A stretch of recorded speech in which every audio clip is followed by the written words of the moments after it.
Today, I'm picking the most powerful characters from all 6 main hunter types in solo leveling. Fighters, mages, assassins, tanks, rangers, and healers. But I'm also throwing in one extra class, the vessels. Before we begin, let's lay down a few quick rules to make things more fun and fair. We won't be including jinwoo. Why? Because even though he's officially listed as a mage-type hunter thanks to being the player in Shadow Monarch, he kind of qualifies for every role. So if we did include him, he'd dominate every class. And let's be honest, that's not exciting. Another thing, vessels like Thomas Andre will only count under the vessels category. So even though Thomas is technically a tank, we'll only be ranking him as a vessel here. All right, let's start off with the fighter type hunters. These hunters thrive in short-range battles. They focus on offense, solid defense, and absurd stamina, making them powerhouses in melee. To kick things off, we've got Baek Yunho. He uses beast transformation to become a tiger beast, gaining wild strength and agility that turn him into a serious threat in close-range fights. Still, even though he's among Korea's elite hunters, he's actually a bit weaker than other S-rank. So let's talk about Hwang Dong-soo instead. This guy is a straight-up tank with insane strength. He's extremely tough and hits harder than nearly any other fighter-type hunter out there. We also have Cha Hae-yin, who's got blinding speed. Her agility, combined with sword skill, lets her slice down enemies with incredible accuracy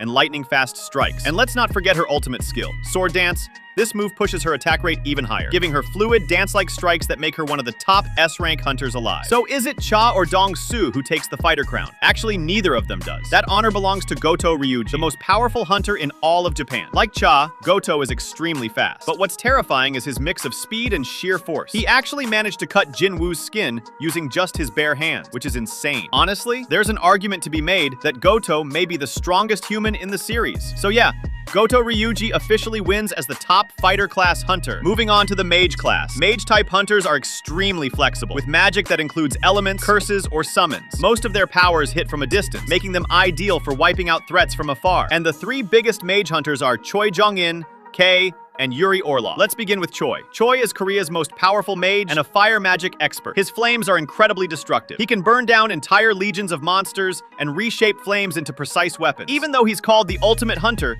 he's actually weaker than many global S-ranks. So instead, let's check out Japan's S-rank mage, Kai. Unlike Choi, Kai uses ice spells. He can use them for both attacking and shielding, like when he blocked the Ant King's strike. And like Cha, he's got hypersensitive mana perception, but his is so bad, he needs a mask. Last up is Yuri Orlov from Russia, a master of high-level barrier magic. But his barriers are on a different level. He once completely restrained 2 S-rank Japanese hunters. He even built a massive barrier that sealed off an S-rank gate and made it self-sustaining. That's insanely powerful magic. So is Orlov stronger than Kai? Definitely. Even though Orlov focuses more on defense than offense, his magical ability is unmatched, which makes him the most powerful mage-type hunter in the entire story. Next is the assassin class. Assassins focus on speed, stealth, and striking fast using daggers or hidden blades. The first name you probably think of is Kang Haesik. And yeah, despite being B rank, he's deadly, especially with his stealth skill, which lets him vanish and attack unseen from the shadows. But someone even deadlier? That would be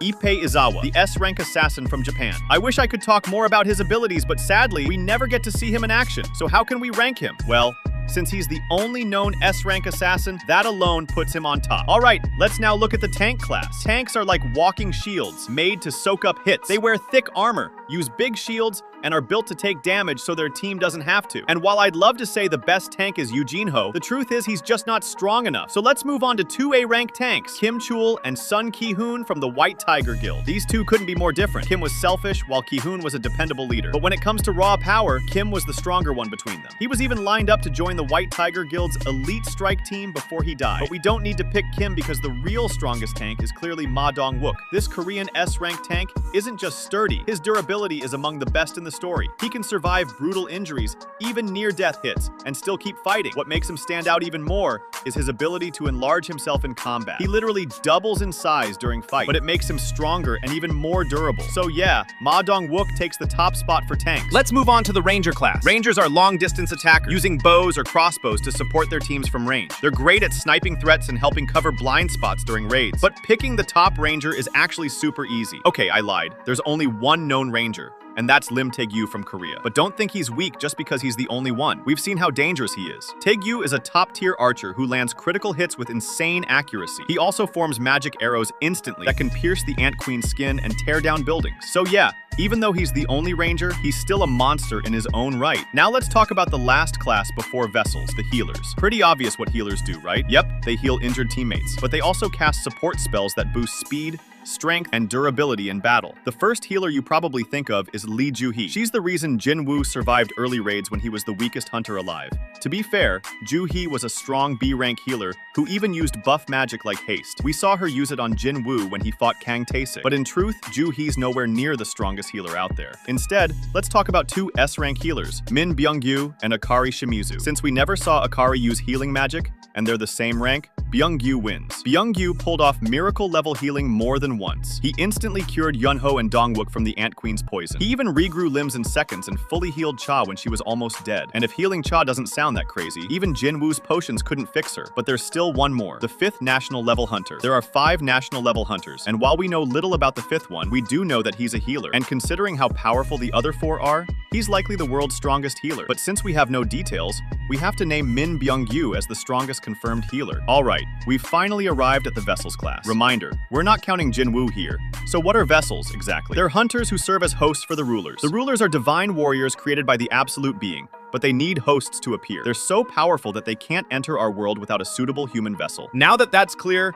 let's get into who's the most powerful. We know of 8 Vessels. Jinwoo, excluded. Thomas Andre, Liu Jigang, Christopher Reed, Siddharth Bakchan, Sung Il-hwan, Go Gun-hee, and Jonas. Right away, we can eliminate Jonas, Brazil's number 6, Siddharth, 4, Christopher, 3, and Liu Jigang, China's top hunter and number 2 in the world. That leaves us with 3, Thomas Andre, Sung Il-hwan, and Go Gun-hee are the last contenders. Let's begin with Thomas. He's a national level hunter, ranked as the world's strongest. He's a powerhouse with insane strength and armored up with full golden reinforcement. This massively boosts his defense and attack, letting him crush opponents with force. Next is Sung Il-hwan, Jinwoo's father, and he's absolutely busted. He easily destroyed Hwang Dong-su like he was nothing, and Dong-su wasn't weak. But the wildest thing he did, he fought 2 monarchs at once. Yes, both the Beast Monarch and Frost Monarch, and he managed to hold them off. That alone proves he's in another league entirely. Last is Go Gun-hee. Even at 80 years old, he was still among the strongest. The downside, his body held him back. His age limited his endurance and power, so he couldn't go all out anymore. So between Thomas and Il-hwan, who wins? The answer has to be Il-hwan. He was arguably second only to Jinwoo in the entire story. He took on 2 monarchs at the same time and survived. Meanwhile, Thomas was stomped by the Beast Monarch alone, and the monarch wasn't even serious. Yes, Thomas was hurt from fighting Jinwoo, but still, Il-hwan's feats are way above. So, Sung Il-hwan earns the title of the strongest vessel in solo leveling. There you go, the top hunters from every class plus the vessels. Do you agree with these picks? Drop your thoughts in the comments below. Thanks for watching and go check out this video next.